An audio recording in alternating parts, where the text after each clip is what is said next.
जैसे कि आप सब जानते ही हैं, गुस्से में बोली गई बातों से दूसरों के मन को ठेस पहुंचती है और रिश्ते बिगड़ जाते हैं।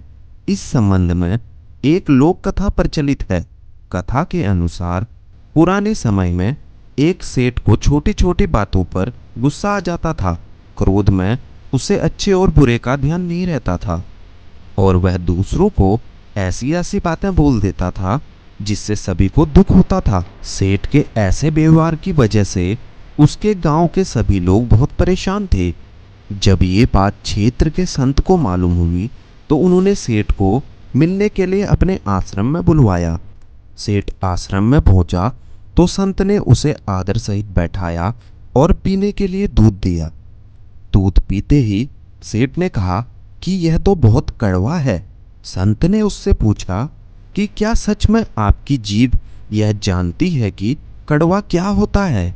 सेठ ने जवाब दिया कि गुरुदेव, कड़वी चीज जैसे ही जीभ पर आती है स्वाद को तुरंत मालूम हो जाता है। संत ने कहा कि नहीं भाई, ऐसा नहीं है। कड़वी चीज जीभ पर आते ही मालूम नहीं होती है। अगर ये बात सही होती तो लोग कड़वे शब्द ही क्यों बोलते? सेठ को संत की बात समझ नहीं आई, वह चुप रहा। संत ने फिर उससे कहा कि भाई, तुम भी यह बात ध्यान रखो, जो लोग कड़वा बोलते हैं, दूसरों को अनाप शनाप बोलते हैं, उनकी जीभ भी ठीक ऐसे ही गंदी हो जाती है जैसे अभी कड़वा दूध पीने से हुई है। सेठ को संत की यह बात समझ आ गई और उसने क्रोध को काबू में करने का संकल्प लिया। उसने संत से कहा कि अब वह सभी से प्रेम से बात करेगा। अधिकतर लोग अपने क्रोध की वजह से बड़ी बड़ी परेशानियों में फंस जाते हैं। गुस्से में बोली गई बातों से रिश्ते खराब हो जाते हैं। जब क्रोध शांत होता है तो पछतावा भी होता है, लेकिन तब तक परिस्थितियां बिगड़ जाती हैं। गुस्से को काबू में कैसे कर सकते हैं, इसके लिए हमें काफी विचार करना चाहिए। इसी के संबंध में एक कथा और प्रचलित करते हैं। प्रचलित कथा के अनुसार पुराने समय में एक महिला क्रोधी स्वभाव की थी। उसे छोटी छोटी बातों में गुस्सा आ जाता था और वह अच्छे बुरे का भेद भूल जाती थी। जो मुंह में आता था बोल देती थी। महिला की वजह से परिवार वाले और गांव वाले बहुत परेशान थे। गुस्सा शांत होने पर महिला को अपने किए पर पछतावा भी होता था। वह खुद क्रोध को काबू करना चाहती थी, लेकिन उसे सफलता नहीं मिल पा रही थी। एक दिन उसके गांव में एक संत आए। महिला संत से मिलने पहुंची और अपनी परेशानी बताई। उसने कहा कि मेरा स्वभाव सुधर नहीं पा रहा है, कृपया कोई ऐसा उपाय बताएं जिससे मेरा स्वभाव हमेशा शांत रहे। संत ने महिला की पूरी बात ध्यान से सुनी और वे समझ गए कि इसकी समस्या कैसे दूर हो सकती है। उन्होंने महिला को एक शीशी दी और कहा कि इसमें दवा है।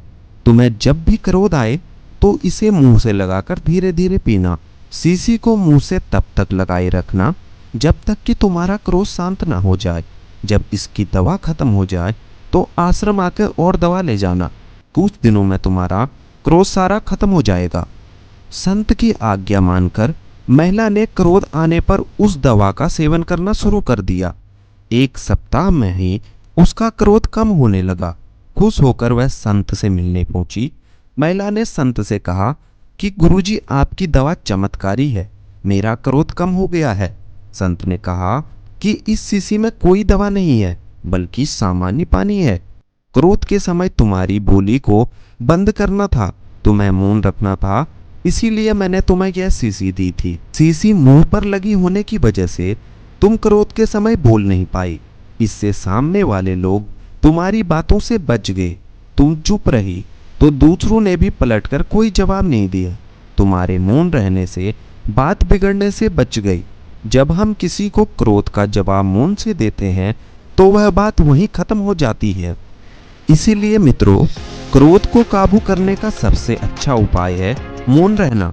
मौन रहने से ही हमारे और दूसरों के क्रोध को काबू में किया जा सकता है। जीवन में व्यक्ति के चरित्र में निखार आ जाए तो वह संसार के अंदर अपनी एक अलग ही पहचान बनाकर जीता है। चरित्रवान व्यक्ति का चरित्र जीवन के अंदर बोलता है, ना कि उसके शब्द।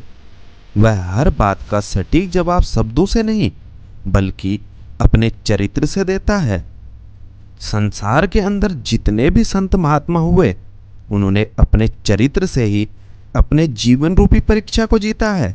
उन्होंने शब्दों का कम इस्तेमाल किया, क्योंकि हर जगह हर बात के अंदर उनका चरित्र ही उनकी पहचान को दर्शाता था। यही असली संतों की पहचान होती है। चरित्रवान व्यक्ति के अंदर से सहनशील, आदर्श व मर्यादा युक्त होता है। उसकी संसार के अंदर एक अलग ही पहचान होती है। जैसे कमल का फूल पानी में रहते हुए भी पानी से निर्लेप रहता है, उसी तरह चरित्रवान व्यक्ति संसार के अंदर रहते हुए भी संसार से निर्लेप रहता है। चरित्र से इंसान अपनी पुरानी पीढ़ियों के दोष को भी धो सकता है। जीवन का हर एक कदम मायने रखता है, इसलिए फूंक फूंक कर कदम आगे रखना चाहिए। चरित्रवान व्यक्ति अपने हर सवाल का जवाब अपने शब्दों से न देकर अपने चरित्र व अपने कर्म से देता है। उसी तरह कम बोलना और कर्म ज्यादा करना चाहिए, क्योंकि आजकल सभी लड़ाई झगड़े की जड़ सही और कहाँ बोलना, कितना बोलना ही है। इंसान कभी सोचकर नहीं बोलता, और वाणी से कुछ शब्द निकल जाए तो कभी वापस नहीं आते। इसलिए जितना भी हो सके कम से कम बोलो और कर्म को ज़्यादा महत्व दो, जिससे आपका चरित्र अच्छा, निर्माण और जीवन सुखमय हो। इसीलिए कभी भी ऐसे शब्द नहीं बोलने चाहिए जिससे दूसरों के मन को ठेस पहुंचती है। तो मित्रों, आज के लिए बस इतना ही। उम्मीद करते हैं कि आपको वीडियो पसंद आया होगा। अगर आप हमारी और भी इसी तरह की वीडियो देखना चाहते हैं तो चैनल को सब्सक्राइब जरूर कर लीजिएगा। आपका बहुत बहुत धन्यवाद।